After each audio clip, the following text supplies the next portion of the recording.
Salut, je suis Nancy. J'espère que vous passez des belles vacances. En cette fin d'année, il y a un exercice de développement personnel que je fais moi-même, ça fait des années que je fais ça, qui m'aide justement à faire le point sur l'année qui vient de se passer. Parce qu'en fait, l'analogie que j'utilise, moi, c'est que je trouve que la vie, c'est comme un livre. Chaque page, c'est une journée de notre vie qui devient un chapitre, qui devient un mois, dans le fond. Et puis, finalement, notre année se termine, on vient de terminer un tome qu'on a écrit, qu'on a créé. Et puis, si je vous posais la question, ben, est-ce que ça vous arrive, vous, de lire un livre, puis que de chapitre en chapitre, c'est toujours la même chose qui se répète continuellement? Si, je pense pas que c'est jamais arrivé, mais si ça vous arriverait, bien, probablement que vous metteriez le livre de côté parce que ça devient pas mal redondant. C'est vraiment pas excitant. Bien, en fait, notre vie, c'est un peu comme ça. Si on répète toujours de jour en jour, de mois en mois, d'année en année, les mêmes expériences, les mêmes défis, les mêmes problèmes, les mêmes patterns, les mêmes routines qui nous amènent toujours au même point de départ, qui est même pas satisfaisant, bien, en quelque sorte, moi, je crois qu'on n'a pas vécu notre vie pleinement. Donc, il y a une autre chose aussi que j'ai appris, c'est que la qualité de notre vie est directement proportionnelle à la qualité des questions qu'on se pose. Alors, j'aime à la fin de l'année, et ben, tout au long de l'année, mais principalement à la fin de l'année, me poser des questions qui font ressortir exactement qu'est-ce qui s'est passé de bon dans l'année qui vient de se passer. C'est comme si on faisait une analyse du livre qu'on avait créé durant notre année. Et vous savez que notre cerveau, il va chercher le négatif beaucoup plus facilement. Hein? Notre cerveau, là, on est entouré de négatifs. On écoute les nouvelles, c'est ça, c'est ce qu'on entend. On est même attiré à savoir l'histoire d'une souffrance de quelqu'un ou d'une histoire là, qui s'est mal passée. Là, on veut savoir davantage qu'est-ce qui s'est passé. Donc, on est attiré vers le négatif, mais on n'est pas attiré vers le positif. Donc, on doit faire un effort. Ça fait que c'est un exercice qui est vraiment aidant d'apprendre à notre cerveau, de conditionner notre cerveau à se concentrer sur qu'est-ce qui est de bon, qu'est-ce qui nous arrive de bon dans notre vie. Alors, la première question que je me pose, c'est qu'est-ce qui a été magique dans mon année? Qu'est-ce qui a été vraiment magique en 2017 pour toi? Alors, tu peux faire l'exercice avec moi. En fait, je l'ai fait cet exercice-là. Donc, j'ai sorti une réponse que je vais te partager juste pour te donner des idées. Donc, c'est vraiment pas important qu'est-ce qui se passe vraiment dans ma vie à moi. C'est plus important qu'est-ce qui se passe dans ta vie. Mais juste pour te donner des idées. Pour te faire, en fait, réfléchir, puis aller chercher dans ta mémoire, qu'est-ce qui a été magique? Pour moi, le moment magique vraiment qui s'est passé, c'est que j'ai marié ma fille cette année. En fait, c'est vraiment moi qui les a mariés. C'est pas quelque chose que j'avais prévu en début d'année, vraiment.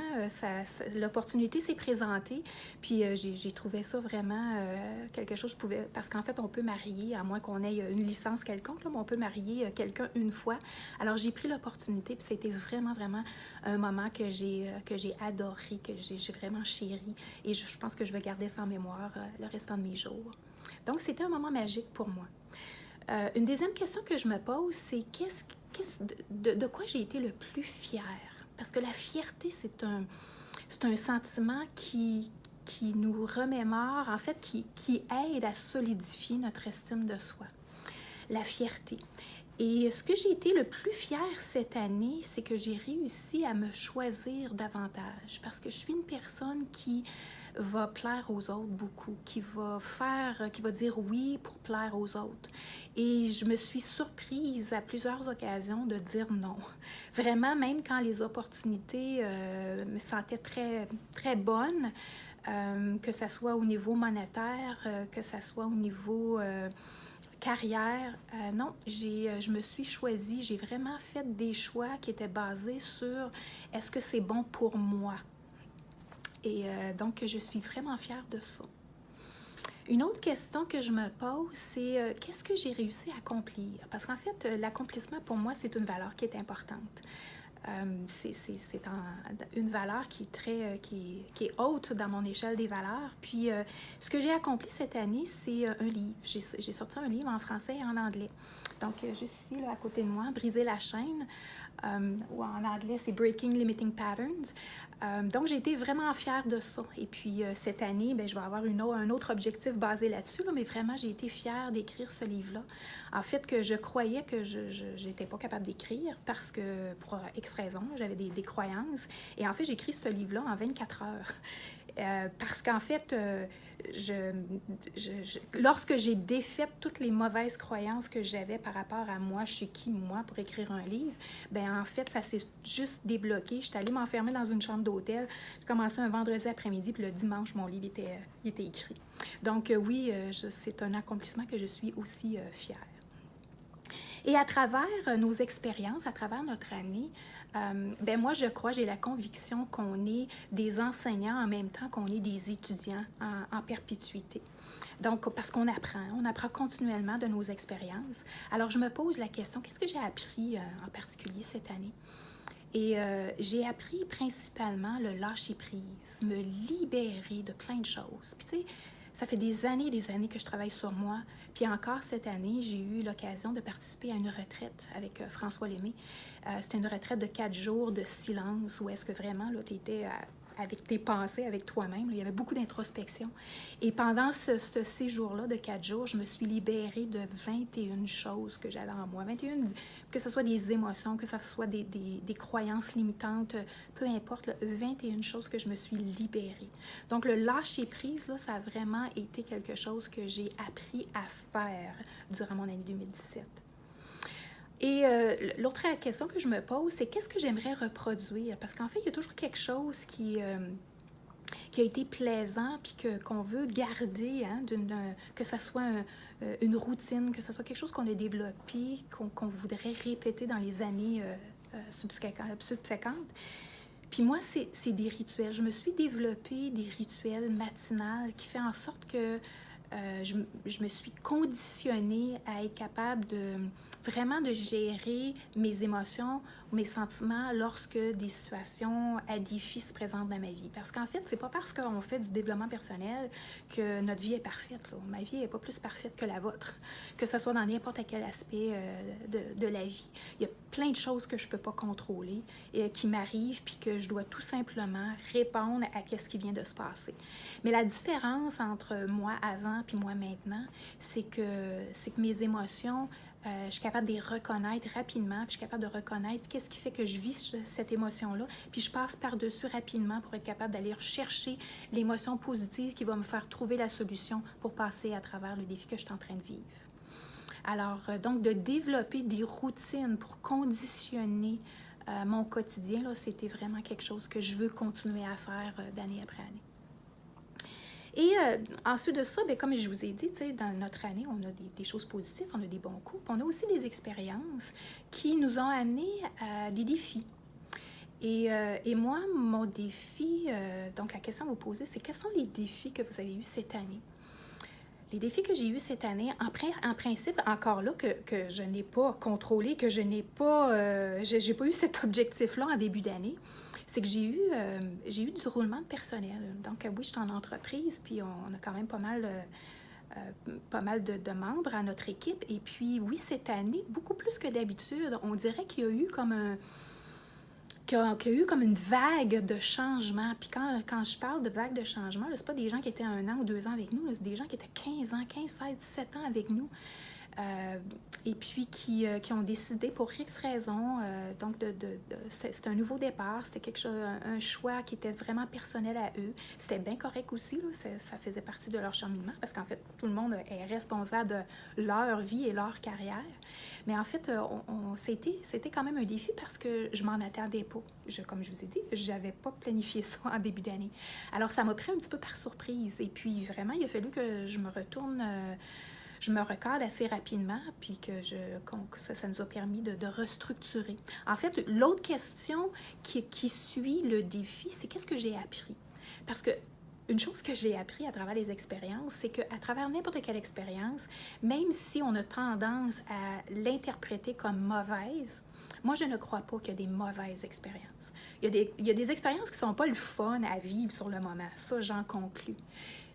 Mais en fait, vraiment, quand on regarde, quand on prend un recul, puis on regarde l'expérience, on réalise que dans le fond, elle avait besoin d'arriver pour me faire grandir, pour me faire apprendre, pour me faire évoluer. Alors, qu'est-ce que j'ai appris?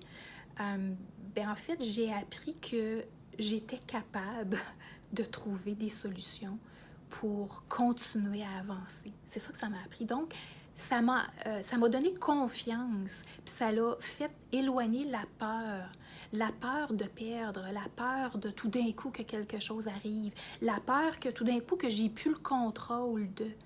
Donc, parce que cette situation-là est arrivée et on a tout simplement été capable de trouver la solution qui a fait encore qu'on a continué, qui a fait en sorte qu'on a continué, j'ai de plus en plus confiance que peu importe ce qui m'arrive dans ma vie, j'ai la conviction que je vais toujours trouver la solution qui va me faire passer par-dessus mon défi. Ça, c'est énorme, cet apprentissage-là.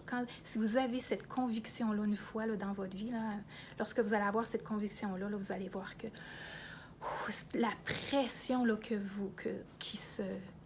tombe là, de vos épaules, là, c'est vraiment incroyable.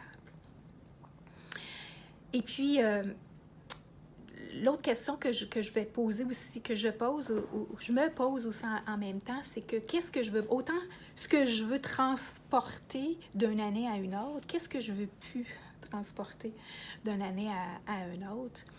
Ce que je veux plus transporter, c'est le sentiment de ne pas avoir... En fait, c'est le sentiment de me faire avoir. C'est un sentiment qui m'amène beaucoup de résistance des fois dans ce qui m'arrive, dans les situations qui m'arrivent dans ma vie. J'ai souvent tendance à résister, à mettre le pied sur le break, puis tu sais, attends, je sais pas, je vais voir, ça me fait procrastiner parce que j'ai cette peur-là, en fait, de me faire avoir. Et j'ai analysé que durant l'année, je l'ai eu à quelques reprises, puis je ne veux pas transporter ça. Je veux vraiment avoir le sentiment que je prends des décisions réfléchies, je prends le temps d'analyser, je prends le temps de réfléchir, puis je veux aussi développer davantage l'authenticité, dire les vraies affaires, puis vraiment verbaliser la raison pour laquelle que ça me fait résister. Je veux développer encore davantage le courage de dire les vraies choses. De façon respectueuse, absolument, mais de dire les vraies choses, ça, là, ça fait un bien incroyable. Puis je sais que l'authenticité, on a appris, en tout cas moi, je me souviens que j'ai appris dans mon jeune âge que non, toute vérité n'est pas bonne à dire, puis ça, tu devrais pas dire ça, puis ça, tu devrais garder ça pour toi, puis ça devrait être un secret. Puis je me suis aperçue que finalement, on devient... tu sais, on est hypocrite dans le fond, hein?